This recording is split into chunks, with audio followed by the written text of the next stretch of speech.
Olá, irmãos, eu quero saudar a todos vocês com a graça e a paz do nosso Senhor Jesus Cristo.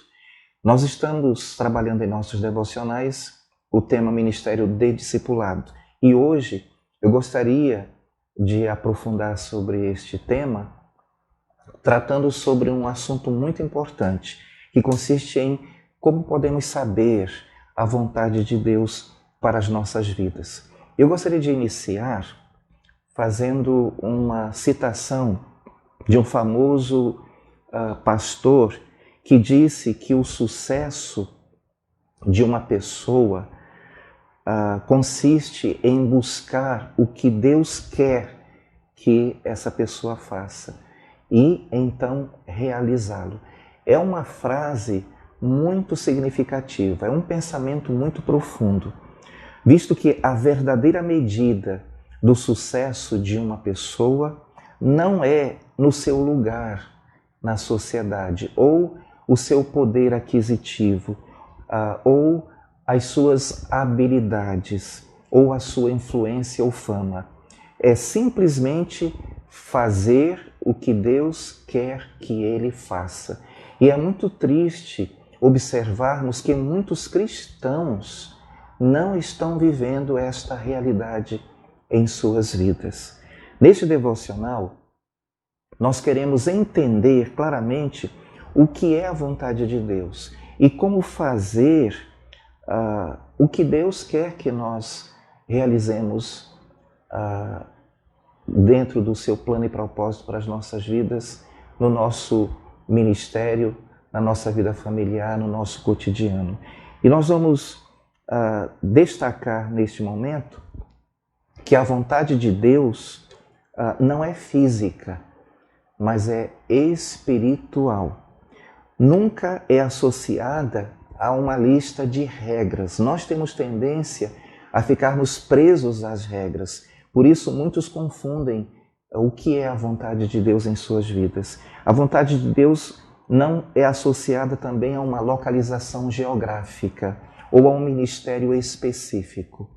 A vontade de Deus não deve ser confundida com o plano de Deus para as nossas vidas. Deus tem um plano específico para a minha vida como indivíduo e só Ele pode dar os detalhes a respeito porque é o seu plano específico para nós e Ele não tem um plano qualquer como se fosse de um homem. Deus tem planos perfeitos. Existem dois aspectos da vontade de Deus que é importante nós mencionarmos. A sua vontade permissiva e a sua vontade diretiva. A vontade permissiva é entendida como a permissão que Deus dá para que certas coisas que Ele desaprova aconteçam em nossas vidas para um propósito específico venha a ser alcançado. Existem exemplos abundantes, tanto nas Escrituras quanto fora delas. A viagem de Paulo a Jerusalém, registrada em Atos capítulo 21, versículos 4 a 14, é um exemplo disto. 3 vezes Deus o avisou que não fosse. Mas depois, Deus permitiu que ele fosse para ensiná-lo a ser obediente e assim prepará-lo para levá-lo até Roma. O caso de Hitler é um exemplo fora das Escrituras. Deus certamente não aprovou o assassinato de 6 milhões de judeus, mas permitiu que isso acontecesse como o começo da restauração do seu povo e levá-lo de volta à sua terra. Veja 1 Pedro capítulo 3, versículos 15 a 18. O texto diz: Antes santificai ao Senhor Deus em vossos corações, e estáis sempre preparados para responder com mansidão e temor a qualquer que vos pedir razão da esperança que há em vós, tendo uma boa consciência, para que naquilo em que falam mal de vós, como de malfeitores, fiquem confundidos os que blasfemam do vosso bom porte em Cristo. Porque melhor é que padeçais fazendo o bem, se a vontade de Deus assim o quer, do que fazendo o mal. Porque também Cristo padeceu uma vez pelos pecados, o justo pelos injustos, para levar-nos a Deus, mortificado na verdade, na carne, mas vivificado pelo Espírito. Assim, nós concluímos que Deus permite o sofrimento em nossas vidas para nos aperfeiçoar, embora Ele preferisse que nós não tivéssemos que sofrer. Agora, quanto à vontade diretiva de Deus, nós entendemos que consiste em certas coisas que são a vontade específica de Deus. Por exemplo, em 1 Pedro 3,9, lemos que Deus não quer que ninguém se perca. Todos que não são salvos estão fora da vontade de Deus, independente do que fazem ou deixem de fazer. Em 1 Tessalonicenses 5,18, nós lemos que devemos dar graças a Deus por tudo, porque esta é a vontade dele. Em 1 Pedro 2, versículos 13 a 15, diz que devemos nos submeter a toda lei humana. Porém, isso deve ser equilibrado com o próximo texto, que está em Romanos, capítulo 12, versículos 1 e 2, que diz que não devemos ser conformados com este mundo, mas sermos transformados pela renovação das nossas mentes, isto é, devemos ser submissos às leis humanas, mantendo um testemunho correto dentro dessas leis.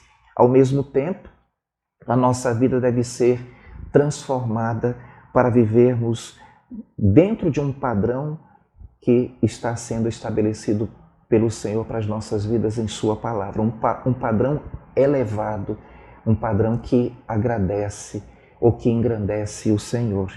Em 1 Tessalonicenses 4, versículos 3 a 7, nós lemos que Deus deseja a nossa santificação. E em Efésios 6, 5 a 8, lemos que o nosso serviço deve ser de coração, com motivos puros, como se nós estivéssemos servindo diretamente o nosso Senhor Jesus Cristo. E em Efésios 5, 15 a 17, somos exortados a remir o tempo. Devemos usar o bem, devemos usar o nosso tempo com sabedoria, devemos servir ao Senhor aproveitando todas as oportunidades. Em resumo, a vontade de Deus é a mesma para cada pessoa na face da terra. E eu posso resumir essa vontade declarando que nós devemos procurar viver um padrão que engrandeça o nome do Senhor e que espelhe o caráter de Cristo. Romanos 8, versículos 28 e 29 diz: E sabemos que todas as coisas contribuem juntamente para o bem daqueles que amam a Deus, daqueles que são chamados segundo o seu propósito. Porque os que dantes conheceu, também os predestinou para serem conformes à imagem de seu Filho, a fim de que ele seja o primogênito entre muitos irmãos. Portanto, a vontade de Deus é que sejamos parecidos com Cristo.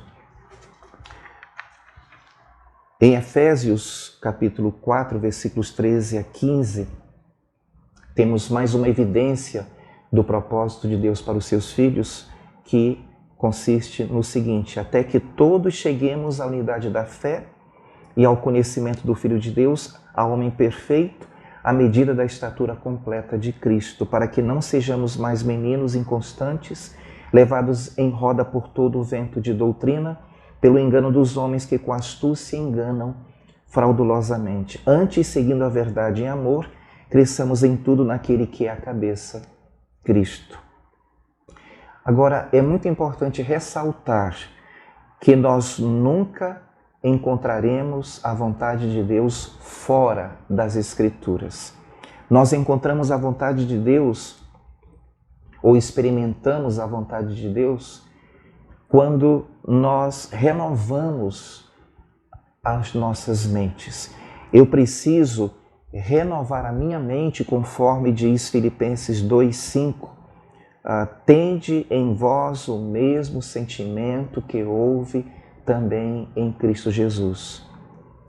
Eu preciso, portanto, trocar os pensamentos carnais pelos pensamentos de Deus. E eu faço isto mergulhando na palavra de Deus. Observe, por exemplo, que diz 2 Coríntios 10:5. Destruindo os conselhos e toda altivez que se levanta contra o conhecimento de Deus, e levando cativo todo o entendimento à obediência de Cristo. Agora, para que Deus me revele o seu plano para a minha vida, eu devo estar em conformidade com a sua vontade. Minha prioridade, portanto, deve ser cumprir a vontade geral de Deus em minha vida cotidiana e confiar nele para que me guie no seu plano específico para a minha vida. Deus não revela seu plano para nós instantaneamente, porque nós ainda não estamos preparados para conhecer a totalidade do seu propósito para as nossas vidas. Certamente que nós não nos sentiríamos capacitados para começar e nem equipados para cumprir o seu plano e propósito. Se aos meus 15 anos de idade, quando eu senti no coração o desejo de fazer o seminário, de me preparar para servir ao Senhor, eu tivesse tomado conhecimento de tudo que eu estou fazendo nos dias de hoje, eu não teria condições no aspecto emocional, no aspecto humano, de aceitar este desafio. Ao longo desses 37 anos de vida ministerial, o Senhor foi gradativamente me revelando a sua vontade específica na minha vida pessoal, no meu ministério. Talvez ainda não sejamos o tipo de pessoa que Ele quer que nós sejamos. Ele revelará aquilo que Ele quer que eu cumpra somente quando eu estiver preparado. Portanto, a minha atitude, a minha decisão diante de tudo isso deve ser de entrega, deve ser de renúncia aos meus sentimentos e pensamentos e total entrega à vontade de Deus, que é boa, agradável e perfeita. Eu desejo a todos vocês um excelente dia na presença do Senhor.